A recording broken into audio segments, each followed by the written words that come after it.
The broadcast is live. Yes, here we go. Woohoo! Here we go. Oh yeah! Walking backwards. There you go.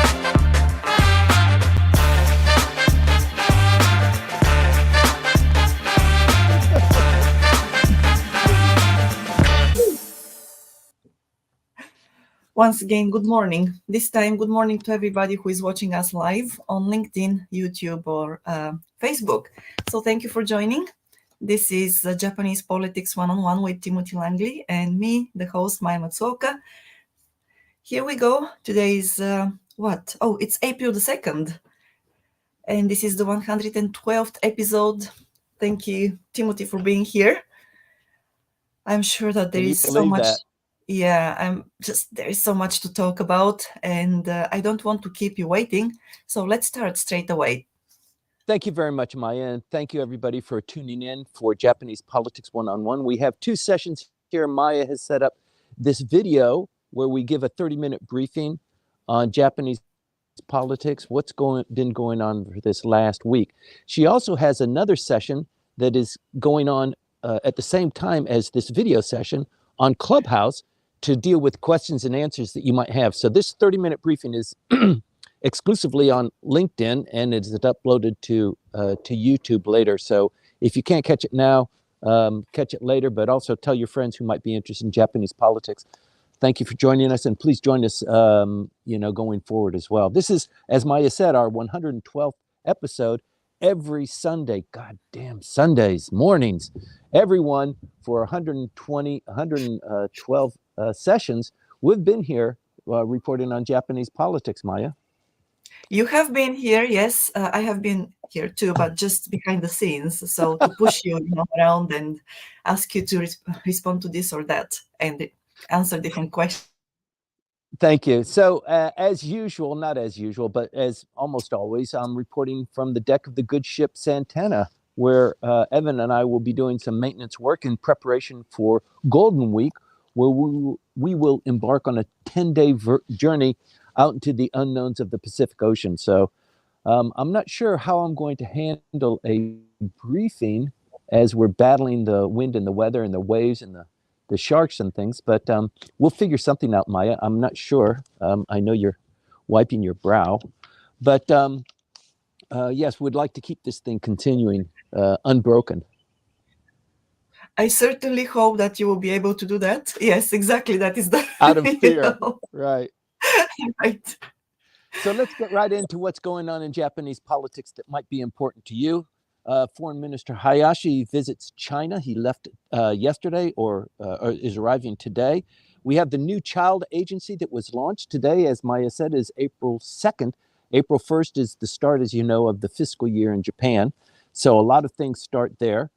Spending by foreign visitors, Maya, increased sevenfold. The amount and number and prominence of foreigners in Tokyo these days is just unmistakable. And the economy is also picking up as a consequence of that. Maya? It is indeed, yes. Foreigners are everywhere, and they're certainly the number of foreigners is going to surpass the one for February and March, for sure.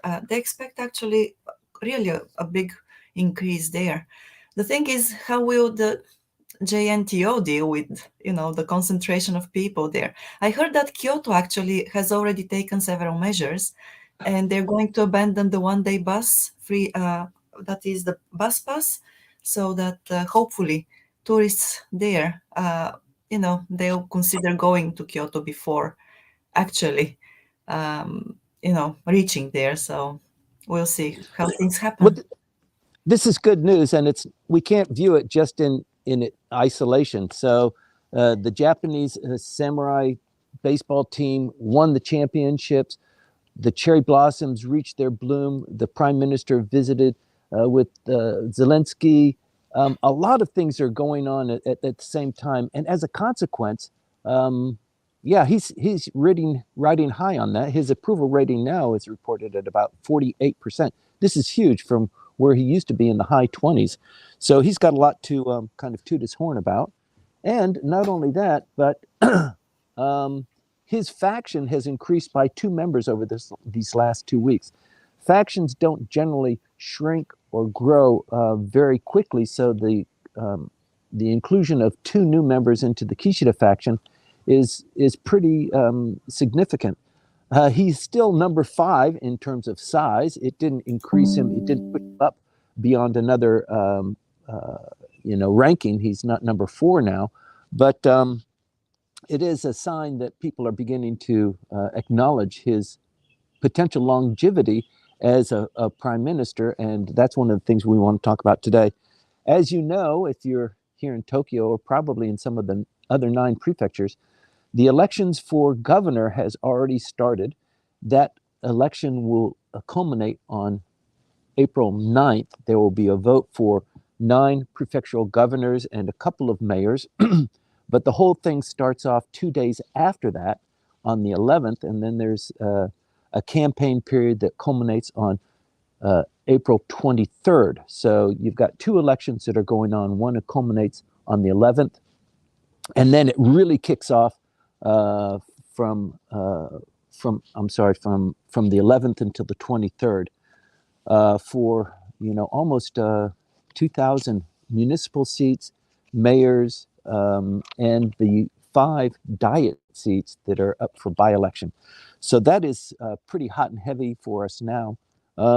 And with that, kind of the barometer on how Mr. Kishida is doing as prime minister begins to be evaluated by the voters and by him too. The opportunity for him to call a snap election, that window is closing very, very quickly. If he's going to close the lower house, as is his ability, his right as prime minister, he could do that by the 11th of this month, in 7 days. He could do that and then have a snap election, which would end on the 23rd. So all members of the lower house would run for an election. It's kind of dicey. I don't know if even with 48% of approval rating, he would take that gamble, but he sure does want to exceed what Mr. Abe did, being the longest prime minister in Japanese history. He wants to exceed that. I don't know. 7 days before he needs to pull that trigger. And in fact, pulling that trigger, there's a lot that goes into it. So you would be getting signals of that earlier. So we will watch that. When we come back for the next briefing next Sunday, that will be the election day for the governors. And then 2 days later is the kind of drop dead date. That's when the other elections start, and the elections for the 5 other diet seats.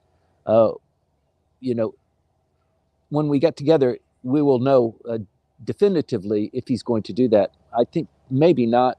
It's as you know, the 10-10, the way that members of the lower house are elected, would be a new gerrymandering that would go into effect as well. So there's some complications that the voting public needs to be kind of indoctrinated on as well. So it's unlikely that will happen. But anyway, that's the top line there. I just wanted to lay that out to you. The Children's Agency is a big deal.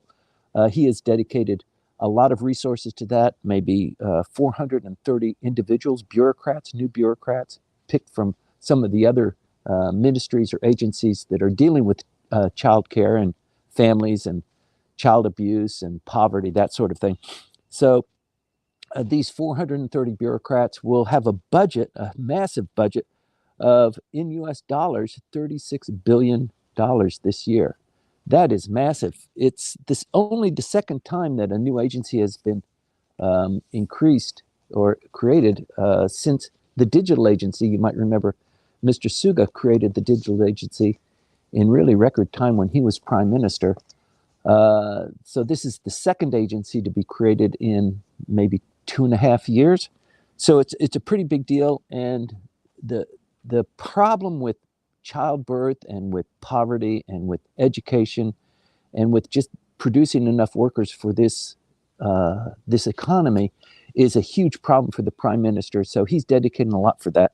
But let me get into what the prime minister has been doing this last week. As you've been following the news, you know that they passed a tremendous, stupendous, unbelievable budget for the fiscal year 2023. This is 114 trillion yen. That is just astounding. It's the biggest in Japanese history. And what he's going to be spending his time on now, so now that the Diet has passed the budget, passed it on Friday or Thursday, he's got until June 21st, this Diet session. June 21st is the end of this Diet session. Typically, they will extend it by another extended Diet, but that it remains to be seen. The calculus here is if he does not close down the Diet before this election period ends, we'll go through G7 on May 19th to the 21st. And then there's a long period of time while the Diet is in session where he could close down the Diet. Then they break for the summer recess.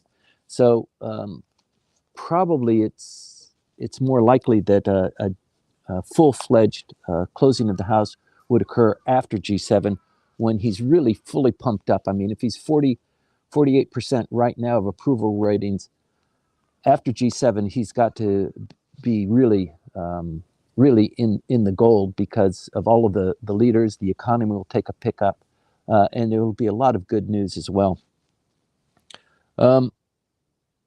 The issues now that he's going to be focusing on, in addition to the elections that are ongoing, are defense spending, the energy policy, new capitalism, and the green transformation that he's working on. You might remember that the green transformation, there was a commitment that they would be moving to a non-carbon or a neutral carbon deadline by 2040. And with only maybe 7% of the country now reliant on renewable energy, this is the lowest of the G7. He's really got to put his money where his mouth is. So he's thinking of levying fossil fuel tax on fossil fuel imports and an emission trading system where power companies purchase quotas for carbon dioxide emission allowances. So you've heard talk of this, and these are the things that will be talked about more as in this Diet session. A lot of the policy issues are going to be coming up and being decided, being debated. There's a lot going on now. And in the meantime, people love to throw stones at the prime minister. So the fact that he went to visit with Zelensky, he comes back, he reports to the Diet.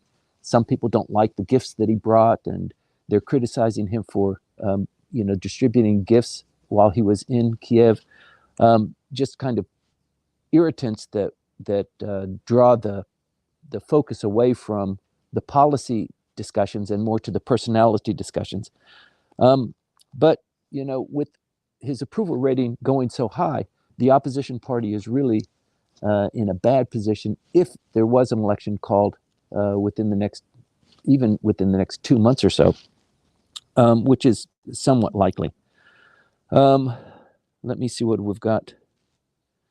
He's got about 1.5 years left in his term. That ends on September of 2024. So clearly, before that term ends,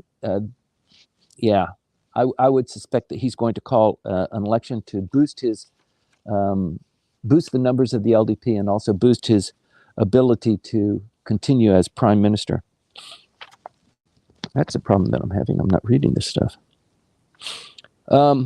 He wants to boost Japan's energy self-sufficiency.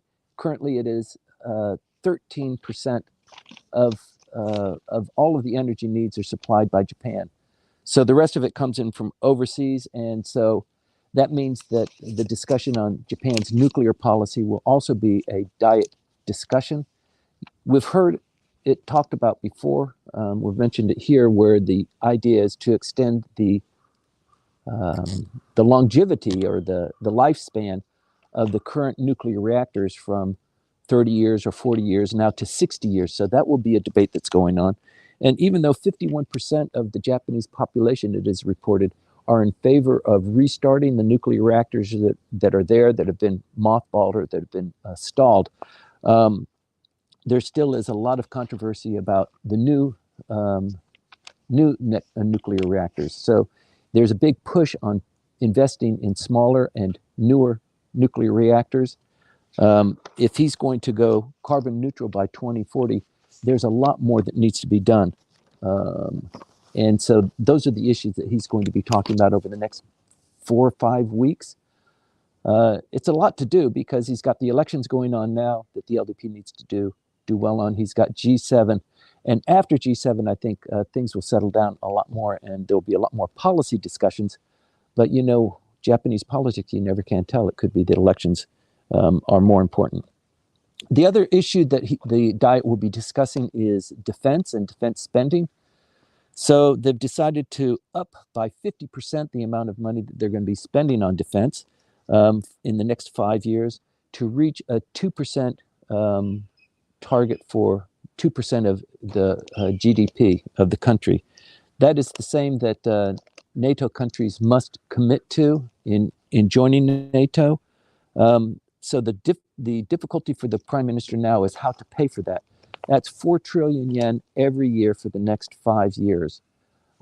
They have discussed how to take care of 3.1 trillion of that. They're going to tax cigarettes, they're going to tax corporations, and they're going to be much more fiscally responsible with selling perhaps assets or tightening their belt. And there is one quarter of that amount that needs to come from somewhere. We have been told, and it's been discussed widely, that will be on consumers and consumer taxes. The Prime Minister hasn't committed to that yet, and I think that's because we've got elections looming. He doesn't want to be perceived as being callous, but I think it's got to come from somewhere. It's not going to come from bonds. I think it's inevitable that it's going to come from taxes, but he's not quite saying that yet. And Maya, you and I discussed the area of where he's going to do this belt tightening and where the government is going to come up with these areas where they can sell off assets and that sort of thing. You came across a document that you shared with me. Do you remember that, Maya? Maya's doing something else. Or maybe you're on mute.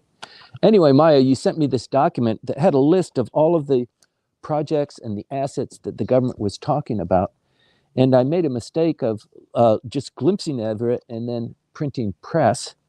And it came out to 120 pages in my printer.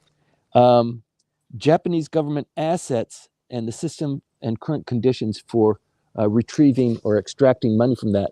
Look at this, Maya. That's 101 pages, isn't it? Oh my gosh. So I was kind of busy when I was looking at it, and I thought I'm going to take it back and take it home with me, and I'm going to look at it. And I just pressed the print button. All right. Thank you for doing that. That's a lot to read about, but it's quite informative as well. So yes, the government has so many assets, which the general population is not actually aware of. That's right. Yeah.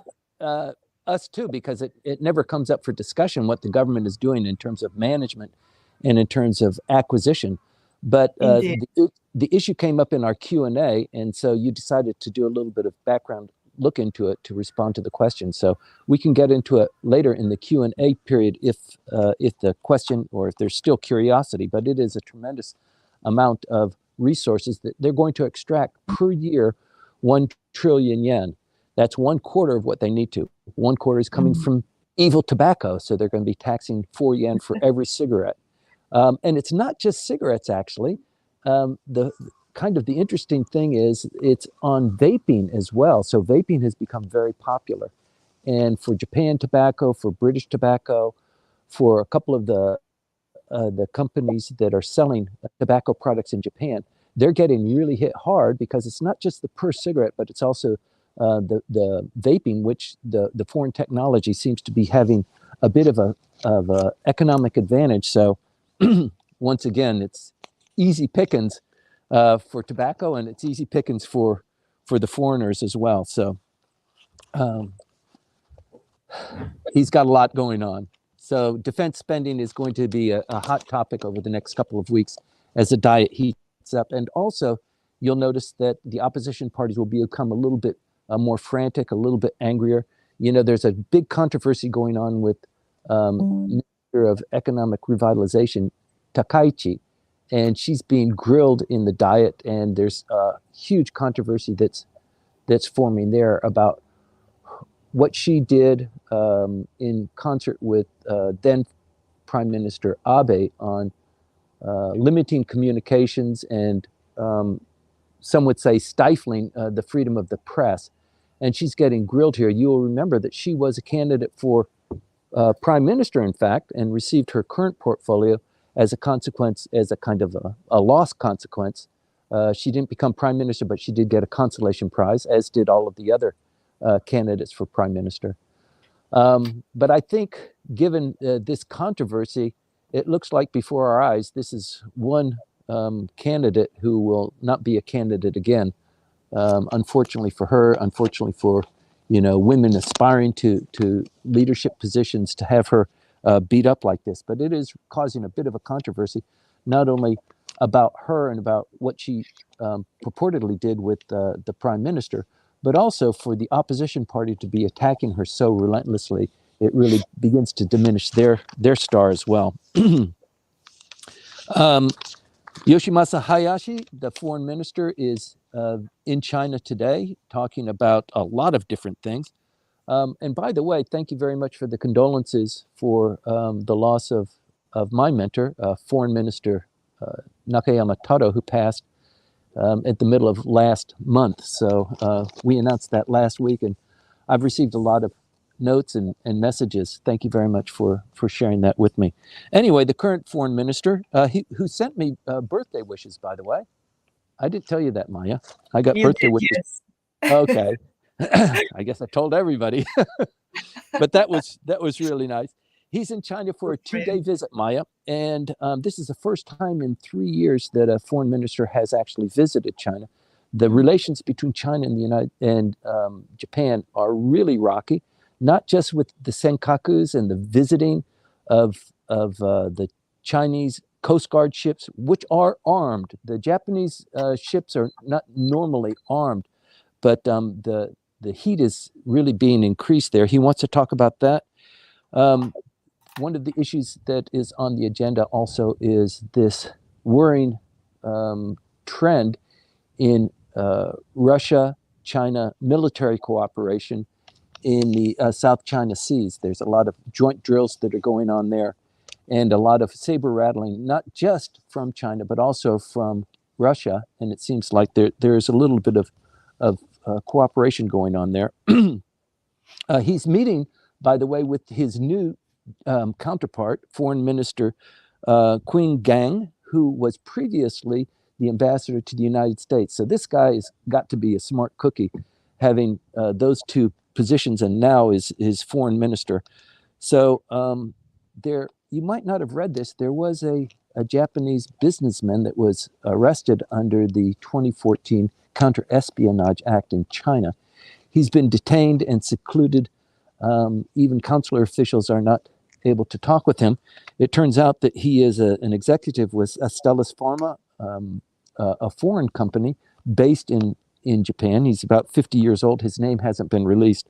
But this is worrying because for a lot of the Japanese executives who do travel to China as a consequence of their business, for one of their cohorts to be arrested and charged with espionage and being put in solitary without access to diplomatic channels is very worrying. So Foreign Minister Hayashi is there. Probably, I don't know, I would imagine he would get him released and maybe even travel home with him. But that's a big deal, and the threat that puts on business travels to China is very big. At the same time, though, we've got the open flow of tourists coming into Japan. They've recalibrated the restrictions that they had on Chinese visitors, and so those are kind of on par. And so you haven't seen very much of the Chinese influx, although they are there. But I think with this new relaxation, you'll see many more Chinese visiting Kyoto, Tokyo, and throughout Japan. They turn out to be, if you don't have the Chinese tourists, you really don't have the full punch of that the economy is going to get from that. I mean, they come in such tremendous numbers. So what you were talking about earlier, Maya, is the amount of money, sevenfold, that they've been spending in Japan over the last 2 months is just a huge shot in the arm. The other thing that's come up, we talk about the declining birth rate. We talk about Japanese business and how it's expanding and how they're able to get workers there. The Japanese government, Maya, this is pretty interesting, wants to expand global education. They want more foreigners to come to Japan to study in graduate and postgraduate work, and they want more Japanese to go to other countries to study there, thinking that that's going to be triggering and facilitating this maybe births or the economy or more people coming in. What do you think about that? Well, I would say that's probably an indirect measure, and I wouldn't discount the fact that some of those students who come here will remain in the country, probably boosting somewhat, the number of young people here. But the question is what conditions they will have to stay here, because we know that, of course, in order to choose Japan over other countries, Japan will have everyday life, better work conditions, better salaries as well.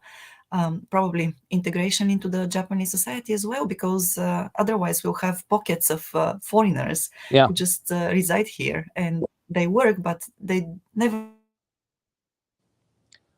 Maya, your voice is breaking up. I don't know if mine stays clear and steady, but yours is breaking up.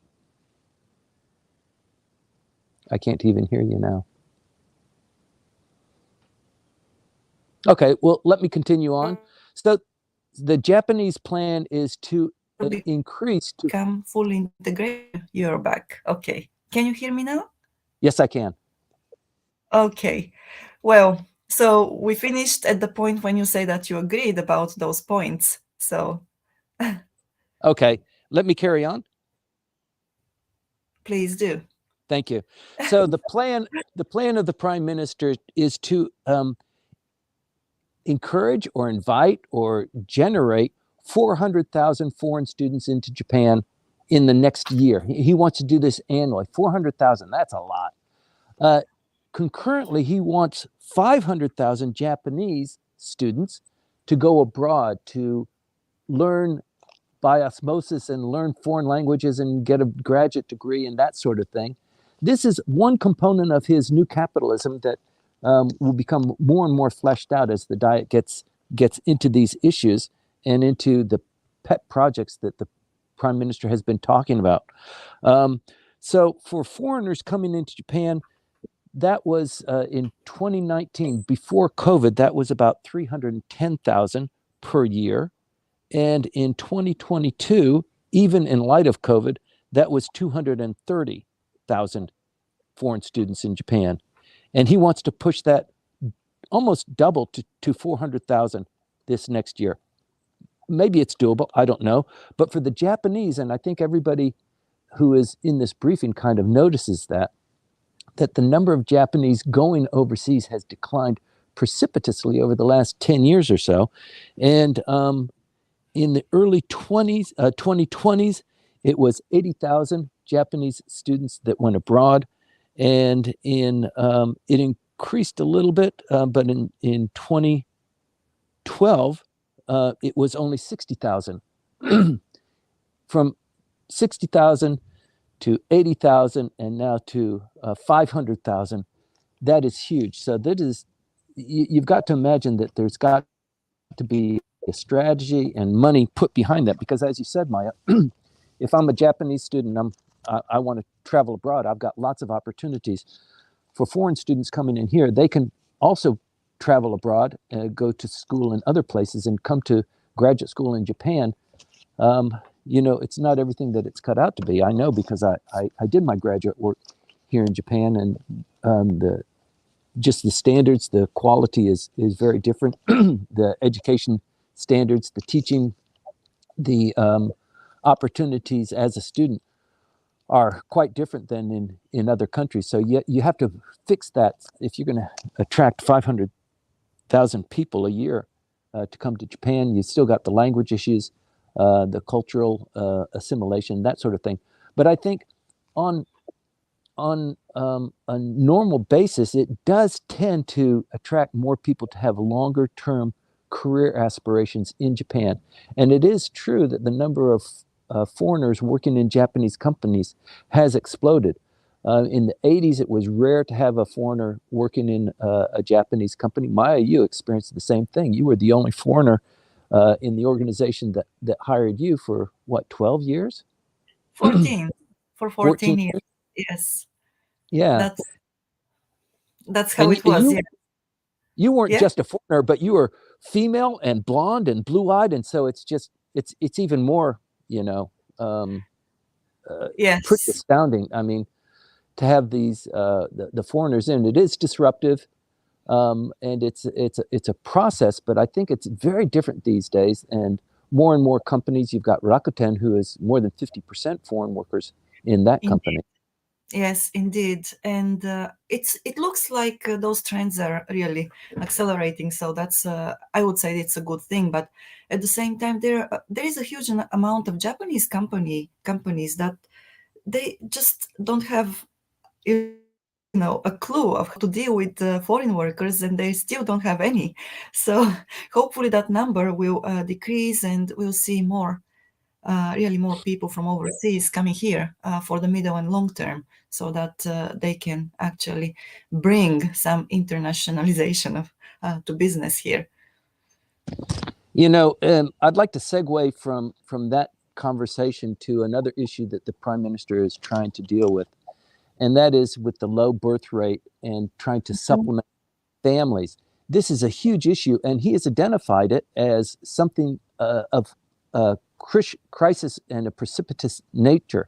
He has said he's going to initiate measures in a different dimension. What does that mean? A different dimension. He is going to attack this issue. And with the start on April 1st, they did start this new agency, as I talked about.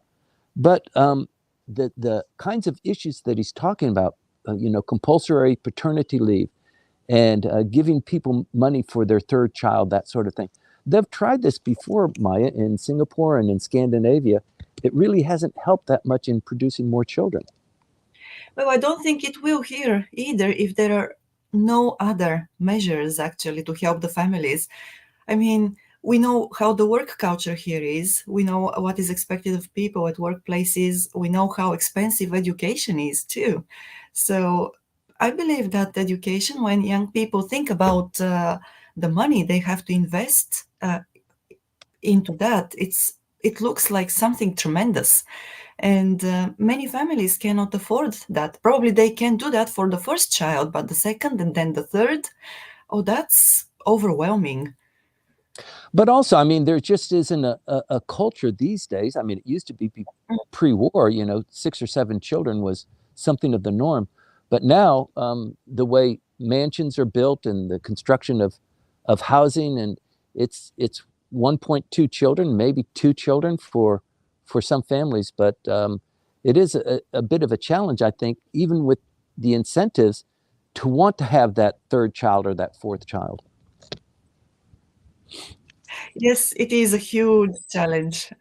And maybe that's why Tokyo is trying to actually stimulate young families to leave the city and go somewhere else where they can raise bigger families.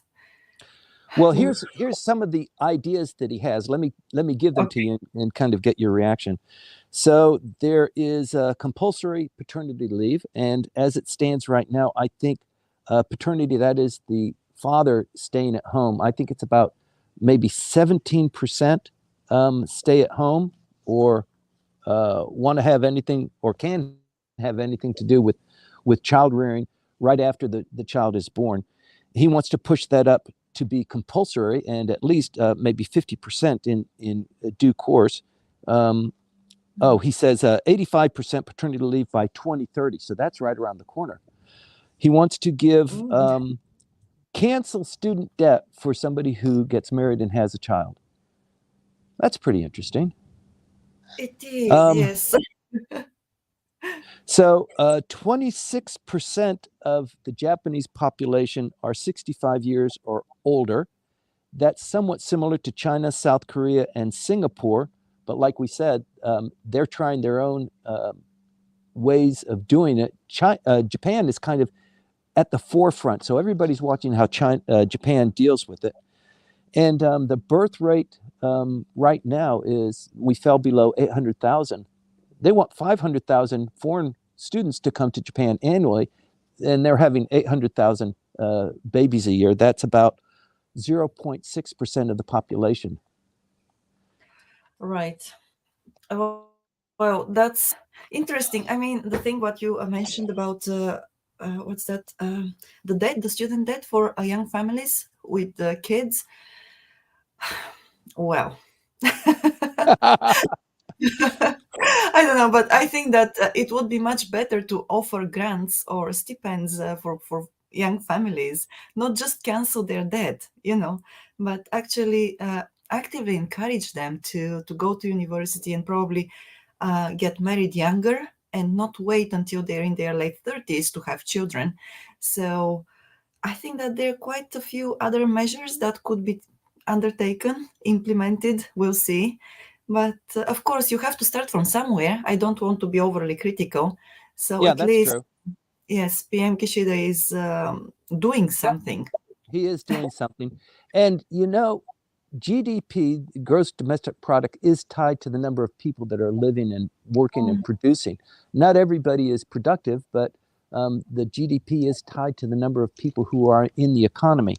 And the idea now is we're going to be in so much trouble if we don't start having children. But we have an issue right now. The number of people who are entering the workforce continues to decline.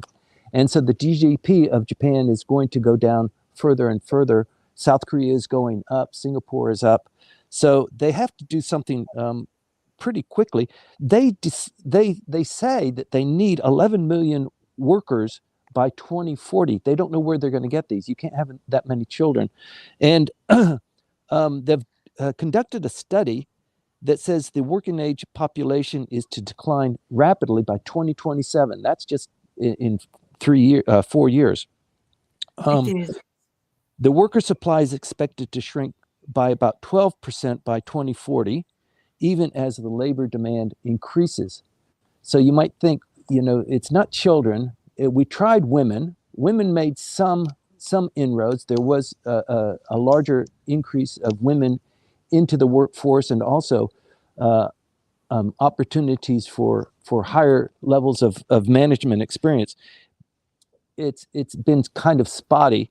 And the other idea is, bringing in foreigners, and that's, I don't know how that resonates. There are 3 million foreigners in Japan by 2020. That's up 11%, foreign workers. But most of those are, they're vastly South Koreans and Nikkei people who have been born in South Korea or South Korean heritage.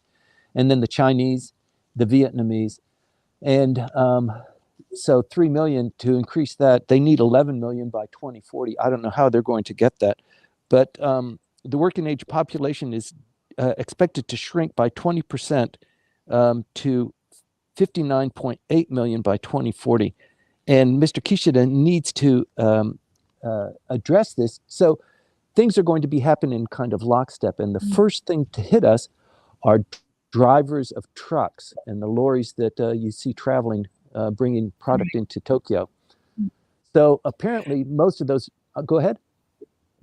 Now, I wanted to say that yes, I have heard also the numbers, and thank you for giving them now.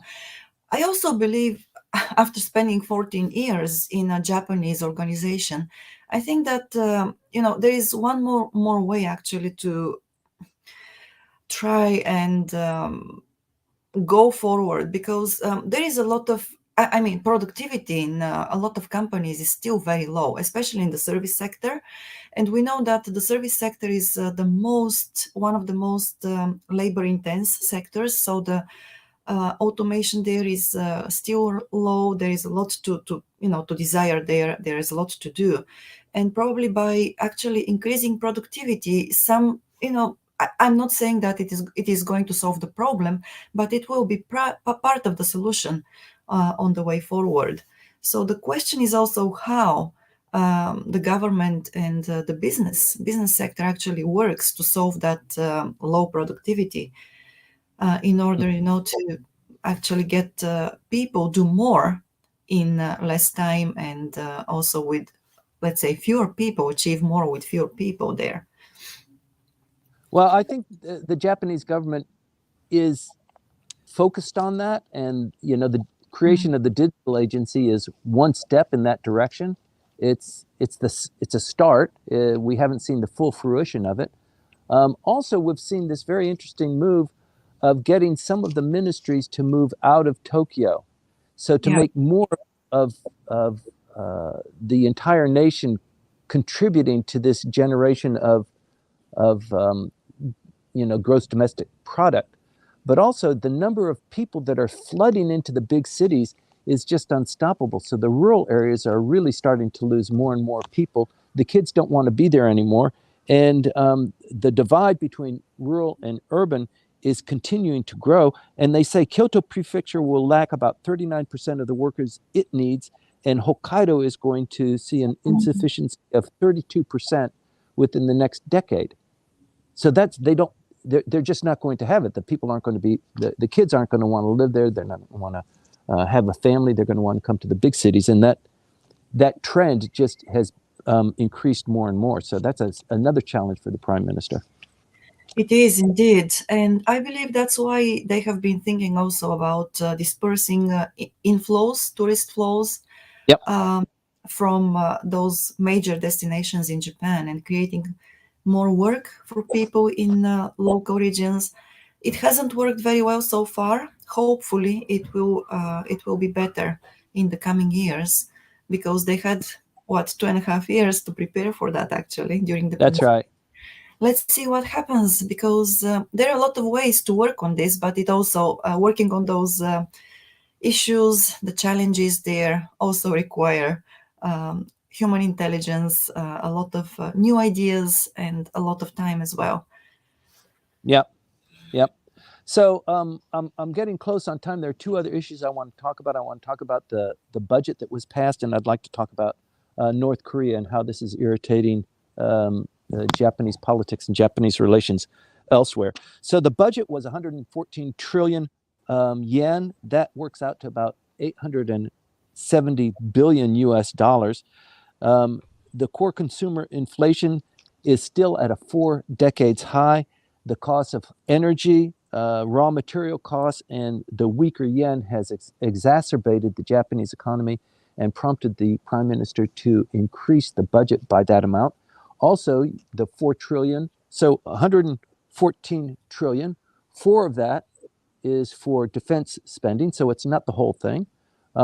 There's a lot of other things with the pandemic. He's dedicated about 5 of that 114 trillion to the pandemic and to inflation issues.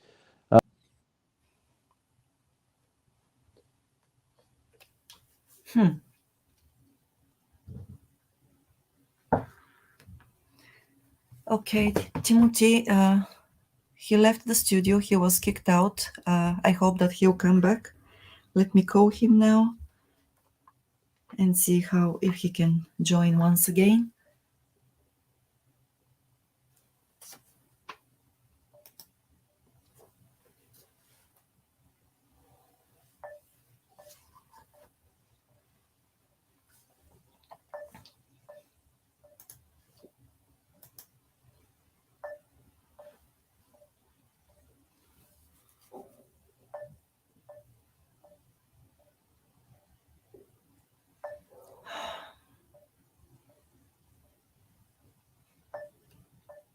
Okay.